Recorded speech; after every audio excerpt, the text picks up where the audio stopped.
이렇게 문구가 내려왔더라고요. 그래서 제가 그 문구를 보면서 우리 교인들도 내가 마스크 쓰지 않고 설교한다고 신고하면 어떠나 이런 생각이 든 게 아니라 왜 자꾸 이런 불안을 조성을 할까, 그리고 왜 이렇게 또 의심스러운 마음을 들게 할까, 그런 좀 안타까운 마음이 들기는 하는데, 그래도 우리가 인내해야 될 때는 인내고 인내하고, 또 소나기가 내릴 때는 소나기를 잠시 피해야 되는 것이 지혜고, 그래서 정부의 방침에 따라서 하는 것이니 널리 양해를 해 주시고 또 인내해 주시기 바랍니다. 오래간만에 뵙는 얼굴이 있어서 반갑고 또 감사하고 건강한 모습으로 오신 것 보니 마음이 흡족하고 기쁩니다. 오늘 은혜의 보좌 앞에라는 제목으로 말씀 나누겠습니다.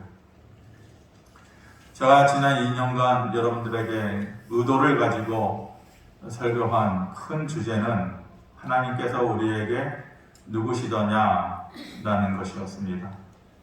그리고 그 하나님은 우리에게 아버지이셨다라는 것이었습니다. 그리고 올해의 큰 설교의 흐름은 은혜로 되어지는 삶을 전해야겠다라고 마음먹었다고 여러분들에게 이미 일러드렸습니다. 올해 우리 교회 표어가 그래서 은혜를 베푸시고 응답하시리라, 이사야 30장 19절 말씀이라고 했습니다. 네, 여러분들 둘째 주입니다.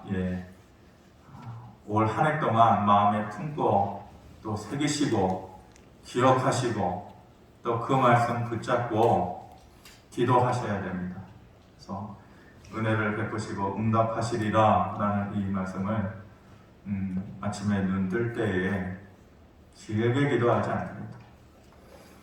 제가 학교 다닐 때 그랬거든요. 시간이 없잖아요. 아주 그냥 서대문에서 버스 내리면은 늘 뛰어서 그 줄다른 다른박질하면서 올라갔는데, 항상 집 밖에 나올 때 문 열고 나오면서 잠깐 기도하고, 또 학교 들어가는 교문에서 뛰어들어가면서 기도하고 그랬거든요. 이 말씀 한마디 기억하는 것이 뭐 그리 어렵겠습니까? 믿음의 좋은 습관을 여러분들이 가지시기를 바랍니다. 좋은 습관을 가지면 버리기 어렵습니다. 아침마다 이 말씀을 떠올리시기를 바랍니다. 오늘 15절 말씀에 이렇게 얘기합니다. 우리에게 있는 대제사장은 우리의 연약함을 동정하지 못하실 리가 아니요 모든 일에 우리와 똑같이 시험을 받으신 이로되 죄는 없으시다. 우리에게 있는 대제사장이 누구십니까? 바로 예수 그리스도를 얘기합니다. 그 예수님께서 우리에게 어떤 분이라고 말씀하십니까? 우리의 연약함을 동정하지 못하실 분이 아니라, 달리 말하면 우리의 연약함을 충분히 공감하시고 동정하시는 분이라는 것입니다. 공감이라는 말과 또 동정한다라는 말을 가만히 들여다보면 둘 다 깊이 안다라는 의미가 있습니다. 깊이 들여다보지 못하면 공감하지 못합니다. 깊이 들여다보지 못하면 동정할 수가 없습니다. 뭘 아신다고 하십니까? 그 예수님께서 우리의 아픔을 아시고 우리의 절망을 아시고 우리의 부족함을 아신다고 말씀하십니다. 그런데 사람들은 자신의 연약함을 자꾸만 숨기려고만 해요. 창피하고 부끄러워서 사람들한테 숨기려고도 하고, 내가 이거를 얘기한들 누가 알아주겠나, 그런 마음에서 얘기를 안 하는 경우도 있고, 너무 많은 말을 풀어내고 얘기했는데도 그것을 같은 마음으로 깨달아주지 못하고 같이 아파해주지 못하는 모습을 보면서 내 모습을, 연약함을 말하지 않고 숨기려고 하는 것입니다. 그런데 우리 주님 어떠신 분이십니까? 주님은 제가 느끼기에는 최소한 그렇습니다. 어떨 때에는 말하기 전에 이미 아시고, 그리고 또 그냥 입 밖으로 그냥 하나님 그리고 아버지 한마디 했음에도 불구하고 이미 우리에게 위로를 주시는, 그렇게 함께라는, 공감하고 동정하는 그 주님이 우리 예수님이라는 것입니다. 그렇게 우리를 동정하시는 분이십니다. 정확히 말하면은 성경에는 동정이라는 말로 표현했지만은 정확하게 제 식대로 표현하자면 공감이라는 말을 쓰는 것이 더 나을까 싶습니다. 동정은 그 마음을 그냥 알고 느껴주는 것이죠. 연민하는 것입니다. 그런데 공감은 그것을 함께 느끼는, 한 발자국 더 들어가서 그 사람의 상황과 그 사람의 마음을 함께 느껴주는, 눈물 흘릴 때 함께 울어주는, 가슴을 쥐어짤 때에 그것을 같이 느껴주는 것이, 함께 아파해주는 것이. 주님께서 왜 인간의 몸을 가지고 이 세상에 오셨습니까? 그러실 이유가 전혀 없었습니다. 그것을 위해서 오신 거예요. 함께 느껴주고 함께 아파해주기 위해서 인간의 몸으로 오신 거예요. 인간의 몸이 아니면 함께 아파할 수가 없어요. 함께 느껴질 수가 없어요. 근데 우리의 것을 충분히 아시고 같이 울어주고 같이 아파해주고 또 같이 힘들어 하시기 위해서 인간의 몸으로 오신 것입니다. 그 아픔이 뭔지, 그리고 너희들이 가지는 그 절망의 마음이 어떤 때까지 내려가는 그 바닥의 인생의 마음인지, 그리고 그 부족함이 무엇인지, 그것을 하나님께서 깨닫기 위해서 인간의 몸으로 우리에게 오신 것입니다. 하나님께서 끝끝내 고집하면서 우상을 섬기려고 등 돌리고 멀어지는 그 백성들을 향해서 뭐라고 하셨냐? 환난의 때가 이르면 너희는 너희가 부르던 신들을 쫓아가라, 이렇게 말씀하셨어요. 환난의 때가 이르면 내 이름을 기억하라. 그것이 아니라 우상을 섬기던 그 신들의 이름을 쫓아가라. 그 이름을 부르고 따라가라, 이렇게 말씀하셨습니다. 왜 그렇게 말씀하셨어요? 가보라는 거예요. 바알 신을 섬기는 너희, 아세라 신을 섬기는 너희, 몰렉 신을 섬기는 너희, 그 부르던 신들을 쫓아가라. 가보라는 것이에요. 그 신들이 너희의 소리를 들어주더니, 그 신들이 너희의 아픔을 공감해 주더니, 그리고 너희를 동정해 주더냐? 아니, 결정적으로 그 신들이 너희의 문제를 해결해 줄 수 있더냐? 확인해봐라. 가보라.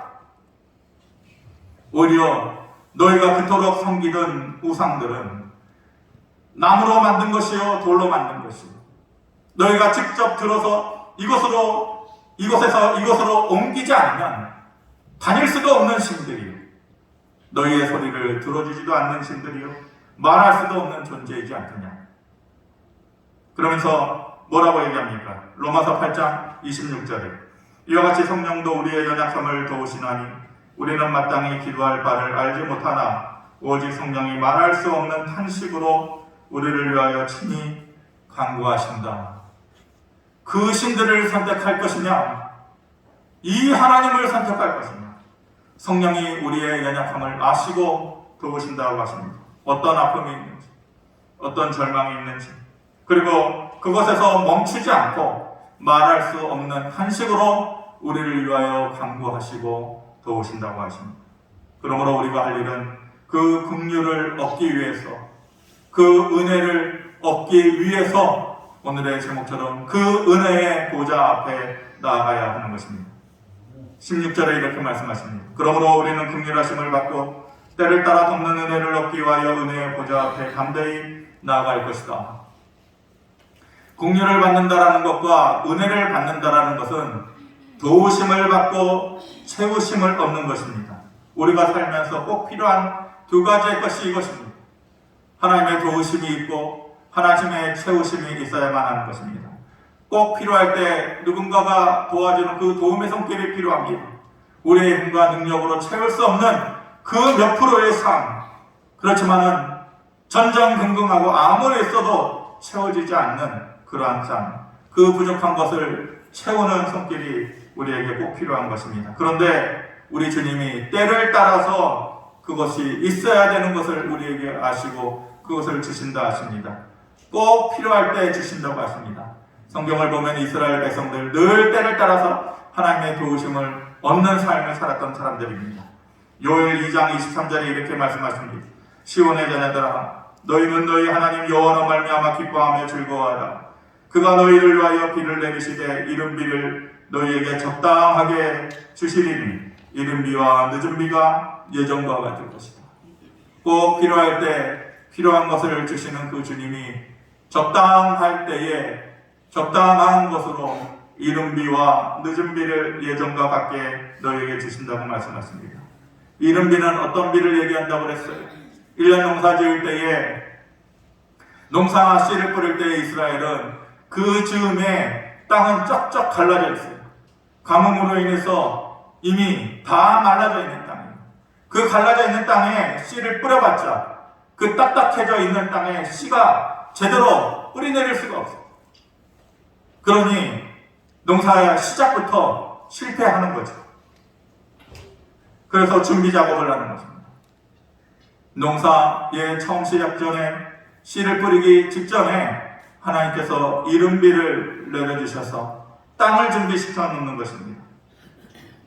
열심히 우리가 살면서 씨를 뿌립니다. 그리고 인생에 있어서 땀을 흘립니다. 그런데 씨가 뿌리도 못 내리고 실패하는 인생이 얼마나 많습니까? 노력이 헛된 노력이 되는 것입니다. 그럴 때에 하나님의 준비가 필요한 것입니다. 하나님께서 이미 우리가 씨 뿌리기 전에 그 땅, 우리의 인생의 땅에 이른 비를 내려주셔서 우리가 가는 길, 우리가 하고자 하는 일에 대해서 미리 준비해 주시는 그 손길이 우리에게 이른 비의 은혜로 내려져야만 하는 것입니다. 그래서 그 준비해 주시는 하나님의 이름을 우리가 여호와 이레의 하나님이다, 여호와 이레다 이렇게 말씀합니다. 무슨 뜻입니까? 예비하시는 하나님이다. 예비하시는, 미리 준비하시는 하나님. 우리가 걸어가는 길 앞에서 미리 준비해 주시는 하나님의 손길이 올 한 해를 살아가는 우리의 삶의 여정 가운데 충만히 있기를 주님의 이름으로 축원합니다. 늦은 비는 어떤 비입니까? 곡식을 거둘 때가 되었습니다. 지금 당장 거두면은 요 정도의 양밖에 거둘 수가 없어요. 그런데 추수할 바로 직전에 늦은 비를 하나님께서 한번 우수수 내려주면 10개의 거둘 것을 100개를 거둘 수 있습니다. 그래서 꼭 필요한 것이 취소할 때에는 반드시 늦은 비가 한번 내려줘야만 되는 것입니다. 최고의 성과와 열매를 맺을 수 있는 유일한 방법입니다. 사람들은 노력하고 힘쓰면서 이 늦은 비를 어디서 찾습니까? 사람을 찾아갑니다. 더 많은 열매를 거두기 위해서, 더 많은 성과를 거두기 위해서, 더 많은 매출을 내기 위해서 인간적인 지혜를 내고 사람들의 손길을 찾아갑니다. 로비를 합니다. 그거 아니라는 것. 그 방법이 아니라는 것. 그것이 아니라 은혜의 보좌 앞으로 나아가야 너희에게 이른 비와 늦은 비의 은혜가 있을 것이다 말씀하시는 것입니다. 은혜로 되어지는 삶, 올 한 해의 설교의 큰 줄기라고 말씀하셨습니다. 두 가지의 것을 얘기했습니다. 은혜로 되어지는 삶, 하나는 하나님께서 환경과 상황을 만들어 주시는 것이고, 두 번째는 사람을 만들어 주시는 것이라 했습니다. 제 마음속에는 그런 생각입니다. 은혜로 되어지는 것, 여러 가지 수만 가지 얘기로 할 수 있겠죠. 그런데 두 마디의 말로 우리의 삶의 경험에서 요약해보면 환경을 만들어 주십니다. 그리고 사람을 만들어 주십니다. 사사기 7장 12절에 사사 기드온이 나옵니다. 12절에 이렇게 얘기합니다. 미디안과 멜락과 동방의 모든 사람들이 골짜기에 누웠는데 메뚜기의 많은 수와 같고 그들의 낙타의 수가 많아서 해변에 모래가 많은 것 같습니다. 농사만 지으면은 취소할 때가 되었는데 미디안 사람들이 쳐들어오고 아말렉 사람들이 쳐들어오고 블레셋 사람들이 쳐들어와가지고 지은 것을 다 빼앗아 헛된 삶이 되는 거예요. 아우성치고 하나님께 도와달라고 간구했더니 전쟁할 때가 되었는데 미디안과 아말렉 사람들의 수가 메뚜기의 수와 같고 바다의 해변에 모래알 수와 같다고 말씀하십니다. 수적으로 안 돼요. 능력으로 안 돼요. 왜? 누가 있어요? 아말렉 사람이 누구예요? 이스라엘 사람들이 가나안 땅에 들어가기 직전에 이 아말렉 사람들을 보고 혼비백산해서 우리 못 들어간다. 우린 메뚜기와 같은 존재다. 그렇게 겁먹었던 사람들이잖아요. 그런데 그 사람들이 어떻다라는 거예요? 바다에 모래알과 같이 있는데 한두 사람도 아니고 수적으로도 안 되고 능력으로도 안 돼요. 그런데 하나님께서 그 상황에서 그 환경을 만들어 가십니다. 도저히 이길 수 없는 전쟁과 싸움에서 하나님께서 내가 모르는 사이에 스토리를 써가지고 이야기를 만들어 주시는 거예요. 그것이 7장 13절 14절 말씀입니다. 기드온이 그곳에 이른 적 어떤 사람이 그의 친구에게 꿈을 말하여 이르기를 보라 내가 한 꿈을 꾸었는데 꿈에 보리떡 한 덩이가 미디안 진영으로 굴러들어와 한 장막에 이르러 그것을 쳐서 무너뜨려 위쪽으로 엎으니 그 장막이 쓰러지더라. 그의 친구가 대답하여 이르되 이는 다른 것이 아니라 이스라엘 사람 요아스의 아들 기드온의 칼이라. 하나님이 미디안과 그 모든 진영을 그의 손에 넘겨주셨느니라 하더라. 이게 무슨 말이냐? 도저히 이길 수 없는 전쟁을 하고 내려가고 있잖아요. 근데 기드온이 몰래 적진 속으로 들어가 있는 거예요. 근데 우연찮게 그곳에 있는 군사 2명이 얘기하는 소리를 들은 거예요. 근데 그 중에 한 사람이 꿈을 꾸었어요. 꿈을 꾸었는데 내가 보리떡 한 덩이가 미디안 진영으로 자기 진영으로 굴러들어와 장막에 이르러 그것을 무너뜨리더라. 장막을 쓰러뜨리더라. 그게 누구냐? 보리떡이라는 것이요. 요즘도 저는 좋아하지만은 어르신들은 보리밥 싫어하죠. 보리밥 청국장 그거 잘 먹는데 안 먹는 분들 많아요. 왜요? 지긋지긋하게 먹어요. 가난할 때 먹고. 그래서 보리빵이라는 거, 보리떡이라는 것이 미천한 음식이에요. 그런데 보리떡 한 덩이가 미디안 진영으로 들어와서 장막을 쓰러뜨렸다. 이게 뭐예요? 보리떡과 같은 존재가 누구예요? 그 당시 이스라엘 백성들이에요. 이스라엘 백성들 한 덩이가 미디안 진영으로 들어와서 장막을 무너뜨리고 쓰러뜨리더라. 꿈 얘기를 하는 거예요. 그러면서 야, 이것은 하나님이 함께 하시는 기드온의 칼 때문에 우리가 망하게 되었구나. 그 얘기를 서로 주고받는 거예요. 누가 시킨 거 아니에요. 누가 들려준 거 아니에요. 이스라엘 백성들이 가가지고 거짓 정보를 흘린 거 아니에요. 하나님께서 그에게 꿈을 심어주셨을 때에 그 말을 들었을 때에 기드온에게는 희망이 되고 용기가 되었어요. 아, 하나님께서 나와 함께 하시는구나. 근데 반대로 미디안 진영에 있는 사람들은 어때요? 두려움에 사로잡힙니다. 기드온이 일부러 하려고 한 게 아니고 하나님께서 기드온이 모르는 사이에 상황을 만들어 가십니다. 환경을 만들어 가십니다. 그리고 그 이후에 나오는 21절, 22절에 보면은 단지 300명의 용사가 바다의 모래와 같이 메뚜기와 같은 때를 상대하기 위해서 30만 명, 300만 명이 한 것이 아니라 단지 300명의 군사가 들어가서 소리치면서 그 미디안 진영에 돌아다닐 때에 그들 스스로 혼비백산해서 자기들끼리 치고 죽이고 그래서 그 전쟁을 이기게끔 하시는 것이 하나님입니다. 저는 우리가 살아가면서 하나님께서 이렇게 우리의 환경을 만들어 주시기를 바랍니다. 내가 다 신경 쓰지 못하는 것, 내가 다 할 수 없는 것, 근데 하나님께서 만들어 주시는 것, 우리가 대적해야 하는 상황들, 만나야 되는 사람들, 이길 수 없는 사람들, 근데 그의 마음 가운데 하나님께서 두려움을 주시고 우리의 마음 가운데는 하나님께서 소망과 희망을 주시는 것. 내가 한다고 되는 게 아니야. 내가 용기를 가지고 결심한다고 되는 게 아니야. 하나님께서 그 환경을 만들어가 주시는 것입니다. 출애굽기 9장 25절 26절에 이렇게 말씀합니다.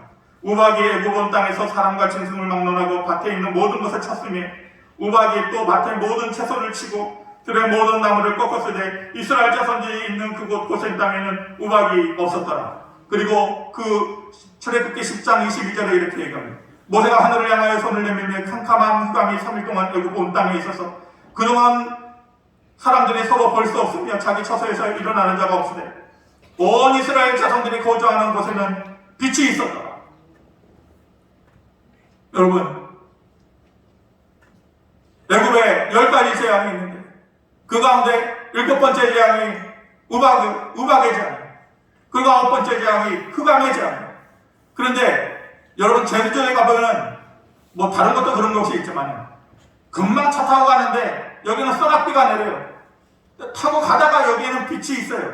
그런 경우 여러분들 많이 봤을 거예요. 마치 구분선을 딱 갈라놓은 것처럼 하나님께서 우박을 주시고 흑암을 주시는데 뭐라 그래요? 이스라엘 백성들이 있는 그 땅에는 우박이 내리지 않고 이스라엘 백성들이 사는 그 땅에는 흑암이 내리지 않고. 우박까지는 이해가 돼요, 여러분. 비도 그러니까 여기는 비가 내리고 여기는 내리지 않잖아요. 우박까지는 이해가 되는데 흑암은 이해가 안 돼요. 어떻게 빛이라는 것이 동시에 내리는데 여기에는 이스라엘 백성들이 있는 땅에는 흑암이 있지 않더라. 이게 이해가 되냐고요. 근데 그 일을 하시는 분이 하나님. 왜 그렇게 하셔요? 다 보여주는 거예요. 애국 사람들도 보고 이스라엘 사람들도 보고 또 이방 사람들도 다 보여주는 거예요. 뭘 느끼게 해주는 거예요? 이 백성은 내 백성이다. 구별된 백성이다. 내가 지켜주는 백성이고 내가 보호하는 백성이다라는 것을 만천하에 하나님께서 알려주시는 거예요. 그리고 그 사실을 내가 먼저 알고 너도 아는 거예요. 내가 느끼고 너도 느끼게끔 해주는 거예요. 하나님께서 환경을 이렇게 만들어 주셔야만 하나님께서 내 인생을 책임지시고 보호해 주신다는 것을 내가 먼저 느껴요. 내가 먼저 경험해요. 그리고 그것을 내 옆에 사람도 인정해 줄 수 있어요. 야, 정말로 네 삶이 그렇구나. 네가 믿는 하나님이라는 것, 하나님이 그렇게 축복해 주시는 삶이 그런 것이구나. 그 사람이 인정해 주는 삶이 진짜 삶이에요. 저와 여러분들의 삶 가운데 내가 먼저 느끼고 그 사람도 느끼고 인정해 줄 수 있는 그런 환경의 변화, 그 환경의 달라짐, 하나님 은혜의 보좌 앞에 나아갈 때에 하나님께서 그 은총을 우리에게 주시는 것입니다. 두 번째로 사람의 마음을 움직이게 해요. 룻과 또 나오미가 모압 땅에서 돌아왔을 때 빈 털털이 바닥 인생으로 돌아와서 기대할 것이 전혀 없었어요. 찾아갈 사람도 없었어요. 미래는 전혀 보이지 않았어요. 그런데 하나님께서 보아스의 마음을 열어주셨어요. 그 룻을 보는 보아스의 마음이 부드러워지게 하고 사람의 마음을 달라지게 해주십니다. 그 눈이 열리고 마음이 열리게 해주십니다. 그랬을 때에 나오미의 삶이 마라의 삶에서 나오미의 삶이 됩니다. 마라는 쓰다라는 겁니다. 쓴 인생이에요. 눈물 인생이에요. 나오미의 인생은 기쁨의 인생이에요. 즐거운 인생이에요. 보아스를 만나게 해주시고 그 마음을 열어주시고 그거는 하나님께서 전적으로 해주신 거예요. 우리가 수요일날에 에스라 말씀을 봅니다. 에스라가 바벨론 땅에 있을 때에 바사, 지금의 이란 땅이죠. 바벨론은 지금의 이라크 땅입니다. 바사의 아닥사스다 왕이 에스라에게 네 고향으로 돌아가라. 네 백성들 그동안 70년 동안 바벨론 땅에 포로 생활했는데 다 데리고 돌아가라. 이 얼마나 큰 은혜입니까? 고대 사회에 있어서 포로된 자는 그냥 종이에요. 가정도 망가지고 아이는 종되는 거예요. 그런데 아닥사스다 왕의 마음에 에스라를 자기 나라로 돌려보내는, 빈손으로 돌려보내지 않아요. 자기의 나라에 있는 온갖 성전을 지을 수 있는 금과 은을 한껏 쥐어보내서 돌려보내요. 그리고 돌아가는 길에 누구를 만나든지 내가 이 바사 제국의 왕 아닥사스다다 명령을 내려서 만나는 사람마다 에스라와 그 사람들이 무사히 돌아갈 수 있도록 배려를 해줘요. 돌아가가지고는 어때요? 거기에서 에스라가 성전을 짓는 일을 또 백성들을 교육하는 일을 막아서는 자가 있다면 누구든지 귀양을 보내라. 그가 가지고 있는 것은 다 빼앗아내라. 그것도 모자라면 그를 감옥에 쳐넣어라. 어떻게 이런 일이 가능해요? 아닥사스다가 에스라의 삼촌이에요? 아닥사스다가 에스라의 친척이에요? 눈치 볼 사람이 없어가지고 에스라의 눈치를 봐요? 바사 제국, 페르시아 제국 아닙니까? 세계의 역사 가운데 가장 휘황찬란했던 황금의 제국이 페르시아 제국이었어요. 그 나라의 아닥사스다 왕이 그 하나의 학자에 불과했던 에스라에게 이 은혜를 주는 마음이 어디서 난 거예요? 에스라가 말합니다. 에스라 7장 27절에 우리 조상들의 하나님 여호와를 송축할지로다. 그가 누구예요? 하나님. 왕의 마음이 누구예요? 아닥사스다의 마음에 예루살렘의 여호와의 성전을 아름답게 할 뜻을 두시고 하나님께서 계획하셨다는 거예요. 아닥사스다의 마음을 누가 돌이키셨어요? 하나님께서 돌이키셨다는 거예요. 7장 28절에 이렇게 얘기합니다. 나로 모든 백성이 앞에서 은혜를 얻게 하셨도다. 내 하나님 여호와의 손이 내 위에 있으므로 내가 힘을 얻어 이스라엘 중에 ud은 머리를 모아 나와 함께 올라가게 하여. 하나님의 손이 내 위에 있으므로 내가 힘을 얻게 됩니다. 그리고 사람의 마음을 변화시키는 거예요. 내 삶 안에 호의를 느끼게 해주는 거예요. 우리가 살면서 사람이 내 삶을 발목 잡는 일이 얼마나 많습니까? 우리 주변에 그런 사람들을 많이 봅니다. 정치하는 사람들, 국회의원이 되겠다고 하는 사람들, 대통령이 되겠다고 하는 사람들, 결국은 뭐에 발목 잡히는 사람들입니까? 사람에 의해서 발목 잡힙니다. 그 사람뿐만이 아닙니다. 우리가 살면서 자녀에 의해서 발목 잡고 가까운 사람에 의해서 발목 잡히고 그 사람들이 어려움을 주고 그 사람들이 고통을 주고 그 사람들이 내 앞에 오히려 나를 지켜주는 방패가 아니라 내 길을 막아서는 담이 되는 경우가 얼마나 많습니까? 사람이 내게 도움이 되어야 됩니다. 환경도 만들어주시고 하나님께서 사람도 만들어주셔야 합니다. 보아스의 마음을 열어주시지, 아닥사스다의 마음을 열어주시지, 아하수에로 왕의 마음을 열어주시지, 하나님께서 환경도 만들어주시고 사람도 만들어주셔야 우리의 삶이 열려지게 됩니다. 이것이 은혜로 되어지는 삶의 비결입니다. 너희가 은혜의 보좌 앞에 나아가라고 했습니다. 보좌라는 것은 왕의 자리를 얘기합니다. 왕의 자리. 보통 왕의 자리는 통치의 자리입니다. 심판의 자리입니다. 통치와 심판은 나아가는 조건이 있습니다. 네가 옳으냐 그러냐, 죄인이냐 아니냐, 이렇게 너가 내 편이냐 내 편이 아니냐. 통치의 자리에서 보면 나오는 사람에게 조건이 있어요. 그걸 따져요. 근데 은혜의 보좌 앞에 나아가는 사람은 조건이 없습니다. 죄인이냐 아니냐, 옳으냐 그러냐, 네가 과거에 어떤 삶을 살았냐, 이것을 따지지 않는 거예요. 그래서 하나님 앞에 나아갈 때, 그 은혜의 보좌 앞에 나아갈 때 어떻게 나아가라고 합니까? 담대히 나아가라고 합니다. 담대히 나아가. 심판의 보좌, 은혜의 보좌는 보통 위에 있어요. 강대상도 위에 있는데 사실 옳지 않아요. 심판의 자리, 왕의 자리에서 내려다보는 거예요. 그래서 그 밑에 있는 사람은 위로 올라갈 수가 없어요. 왕도 내려오지 않아요. 심판과 통치의 자리는 그래요. 은혜의 보좌는 그렇지 않아요. 은혜의 보좌는 높이 계신 하나님께서 친히 우리에게 내려오시는 것, 그리고 우리의 손을 잡아주시는 것, 그리고 내가 안다라고 말씀해주죠. 내가 너를 공감하고 너의 아픔을 알고 너의 눈물을 안다라고 얘기해 주시는 것입니다.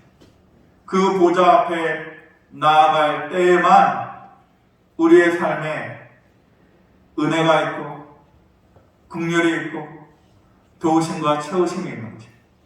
그 보좌 앞에 나아갈 때에만 어쩔 수 없는, 내가 힘써도 안 되는 그 환경이 바꾸어지게 되는 것입니다.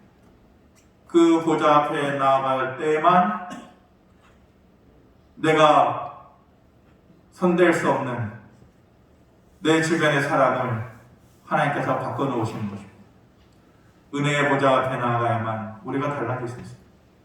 올 한 해 달라지기를 바랍니다. 여러분들의 가정이 달라집니다. 가정이 달라져요. 힘들고 깨어진 가정들 달라져야 돼요. 아버지들이 믿음을 회복해야 돼요. 어머니들이 눈물의 기도를 회복해야 돼요. 엉뚱한 생각 마시고 믿음에 정진하셔야 돼요.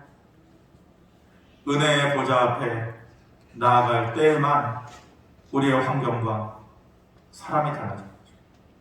올 한 해 그러한 하나님의 은혜가 저와 여러분들에게 충만히 주님의 이름으로 축원합니다.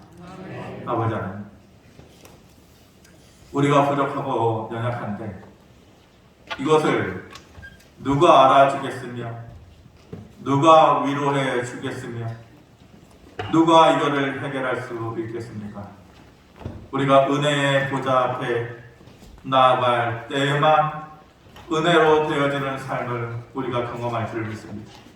우리의 환경을 바꿔주시고 우리 주변에 있는 사람들을 변화시켜 주시옵소서. 그래서 우리의 가는 길이 열린 길이 되게 하시고 소망의 길이 되게 하시고 그것을 통하여서 하나님께 영광 돌릴 수 있는 한 해의 삶 되게 하여 주시옵소서. 예수님의 이름으로 기도합니다. 아멘.